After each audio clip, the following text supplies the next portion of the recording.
அப்போ மக்கள் துயர்படும் போது அவங்க துயரில் பங்கெடுக்கணும், அவங்களுக்கு உறுதுணையாக கூட போய் நிற்கணும். இதுதான் அடிப்படையில் ஒரு மனிதராக நம்ம செய்யக்கூடியது. அவங்க துயர் நேரத்தில் போய் நிற்காம வேற எப்போ போய் நிற்பீங்க? சம்பிரதாயத்துக்காக நிற்காதீங்க, அது அந்த துயர் வராமல் செய்வதுதான் ஒரு அரசின் கடமைன்றதை விஜய் யார் இல்லைன்னு சொன்னது? இந்த அரசுகள் அதை செய்யாததுனால தான் இந்த அரசுகளை எதிர்த்து நம்ம நிற்கிறோம்.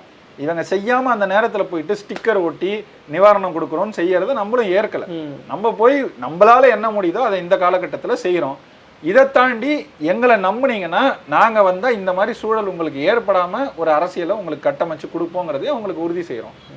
இதுதான் ஒரு அரசியல் கட்சியாக நம்ம செய்ய முடியும். அதிகாரம் இல்லாத ஒரு அரசியல் கட்சியாக என்ன செய்ய முடியுமோ அதை நாம் தமிழர் கட்சி செய்யுது. இதை செய்யலைங்கிற முடிவை விஜய் அவர்கள் எடுத்துக்கலாம். அதை மக்கள் பார்ப்பாங்க. மக்களோட நிற்காத யாருமே, களத்தில் நிற்காத யாருமே இங்கே வென்றதா வரலாறு கிடையாது. அந்த வரலாறு விஜய்க்கு தெரியலன்னா மக்கள் கட்டாயம் உணர்த்துவாங்க.